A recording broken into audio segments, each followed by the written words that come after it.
पूर्णिमा मिश्रा। हमारे खास प्रोग्राम क्या कहते हैं नरेंद्र मोदी में आज आपको सुनवाएंगे पीएम मोदी का वो ऐतिहासिक भाषण जो उन्होंने 11 मार्च 2024 को नई दिल्ली में दिया।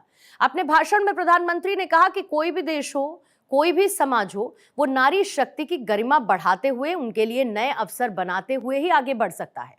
लेकिन दुर्भाग्य से देश में पहले जो सरकारें रहीं, उनके लिए आप सभी महिलाओं का जीवन, आपकी मुश्किलें कभी प्राथमिकताएं नहीं रही और आपको आपके नसीब पर छोड़ दिया गया।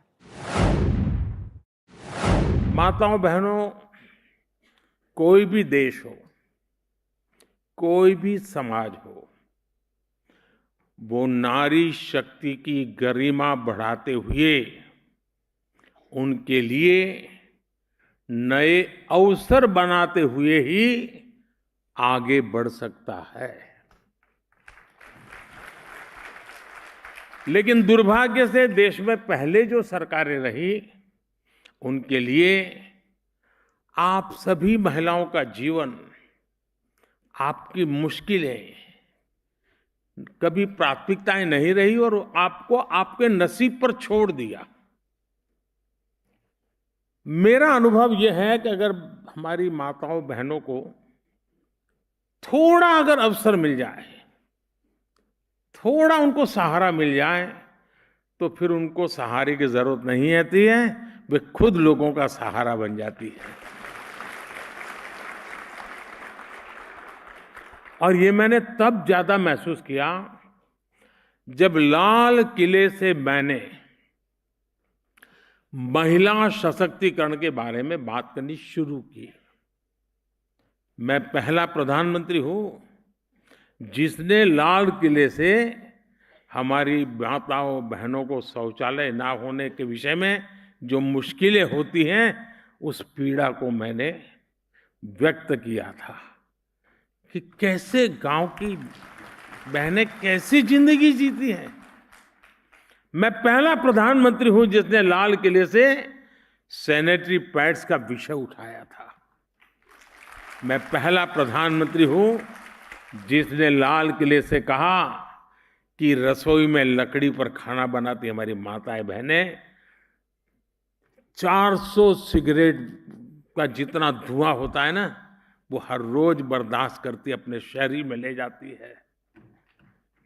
मैं पहला प्रधानमंत्री हूं जिसने घर में नल से जल न आने पर आप सभी महिलाओं को होने वाली परेशानी का जिक्र किया। इसके लिए जल जीवन मिशन का ऐलान किया।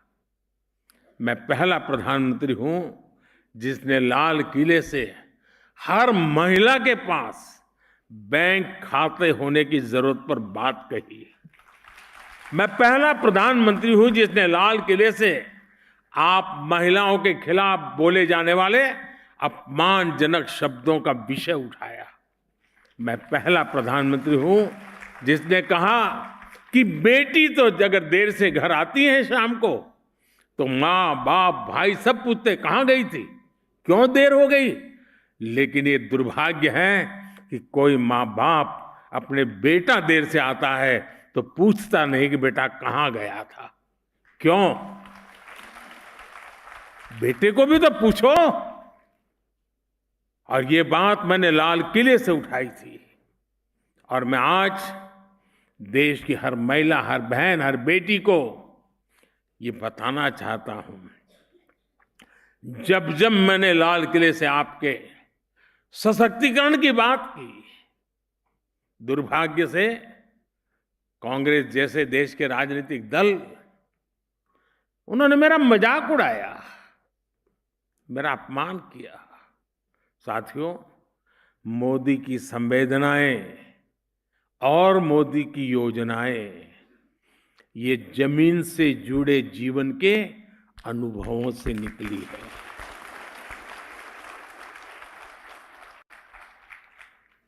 बचपन में जो अपने घर में देखा, अपने आसपास पड़ोस में देखा, फिर देश के गांव-गांव में अनेक परिवारों के साथ रहकर जो अनुभव किया, वही आज मोदी की संवेदनाओं और योजनाओं में झलकता है।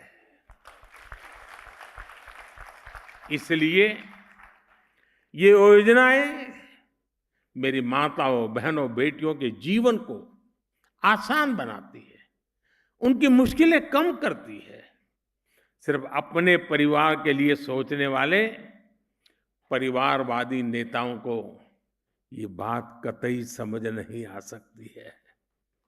देश की करोड़ों को मुश्किलों से माताओं, बहनों को मुक्ति दिलाने का सोच, ये हमारी सरकार की अनेक योजनाओं का आधार रही है।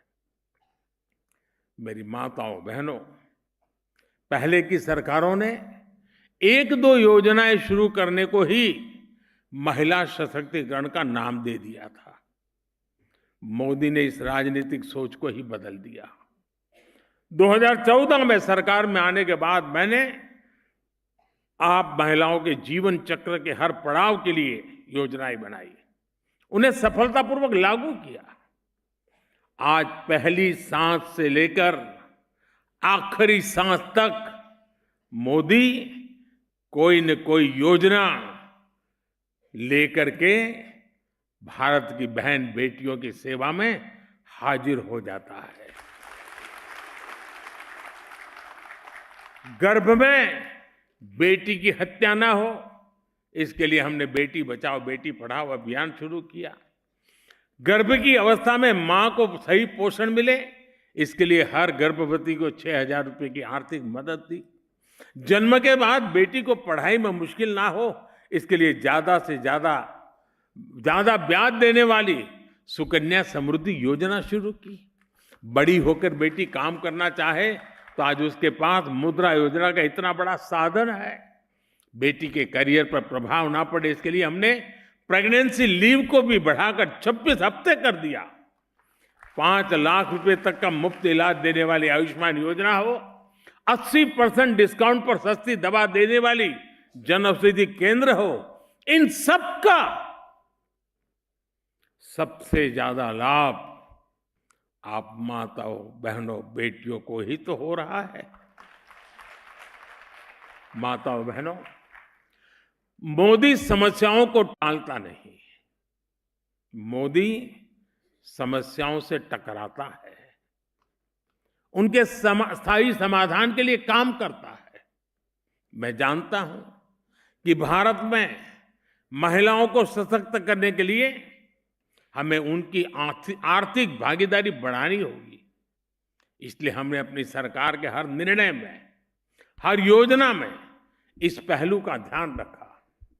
मैं आप माताओं, बहनों का एक उदाहरण देता हूं। आप भी जानती हैं कि हमारे यहां संपत्ति होती थी तो पुरुष के नाम पर होती थी।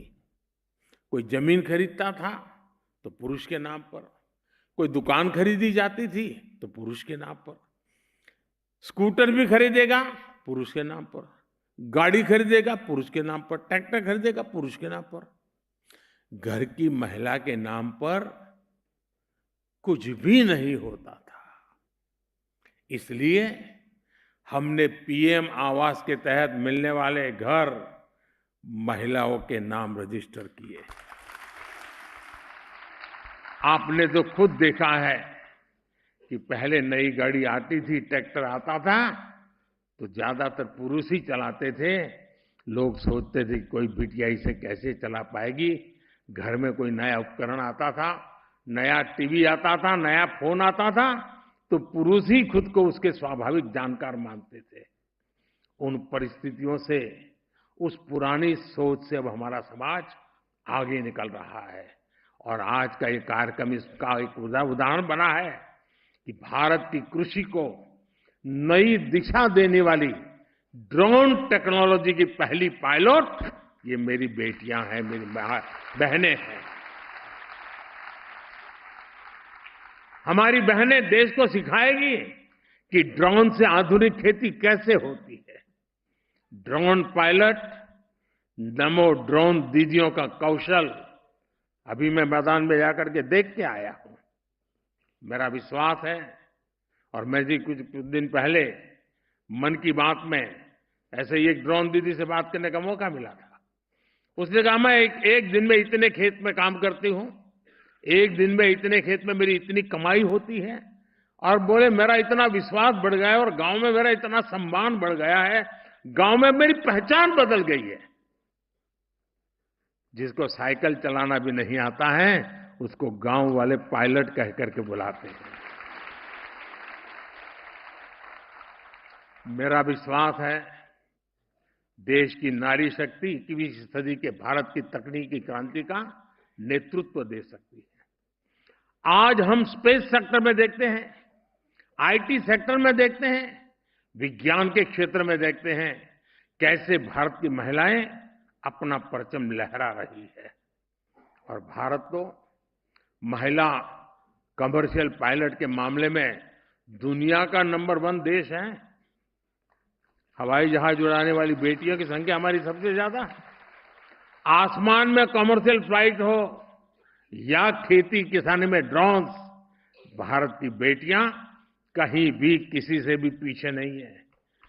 और इस बार तो 26 जनवरी आपने देखा होगा टीवी पे, 26 जनवरी के कार्यक्रम में कर्तव्य पथ पर सारा हिंदुस्तान देख रहा था। नारी नारी नारी नारी का ही ताकत का जलवा था वहां पर। साथियों, आने वाले सालों में देश में ड्रोन टेक्नोलॉजी का बहुत विस्तार होने वाला है। छोटी छोटी मात्रा में दूध, सब्जी और दूसरे उत्पाद अगर नजदीक के मार्केट तक पहुंचाना है तो ड्रोन एक सशक्त माध्यम बनने वाला है। दवाई की डिलीवरी हो, मेडिकल टेस्ट के सैंपल की डिलीवरी हो, इसमें भी ड्रोन बहुत बड़ी भूमिका निभाते हैं। यानी नमो ड्रोन दीदी योजना से जो बहनें ड्रोन पायलट बन रही हैं, उनके लिए भविष्य में अनगिनत संभावनाओं के द्वार खुलने जा रहे हैं। माताओं बहनों, बीते 10 वर्षों में जिस तरह भारत में महिला स्वयं सहायता समूहों का विस्तार हुआ है, वो अपने आप में एक अध्ययन का विषय है।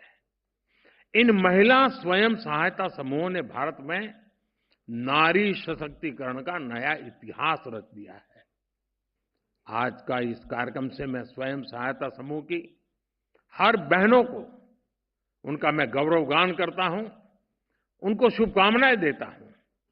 उनकी मेहनत ने महिला स्वयं सहायता समूहों को राष्ट्र निर्माण का प्रमुख समूह बना दिया है। आज स्वयं सहायता समूहों में महिलाओं की संख्या 10 करोड़ को पार कर गई है।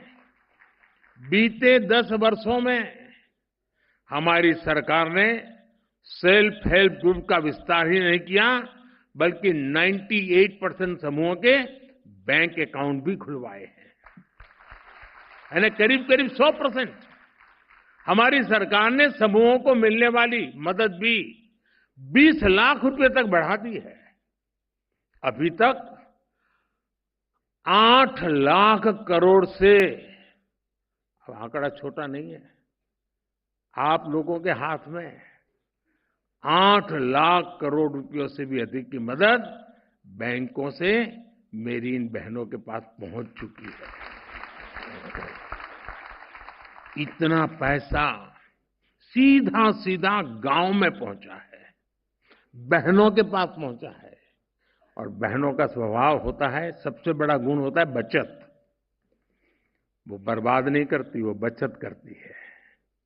और जो बचत की ताकत होती है ना, वो उज्जवल भविष्य की निशानी भी होती है।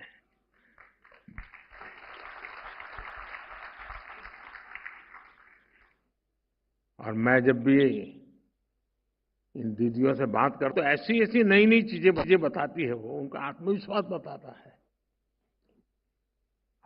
यानी सामान्य मानवी कल्पना नहीं कर सकता है।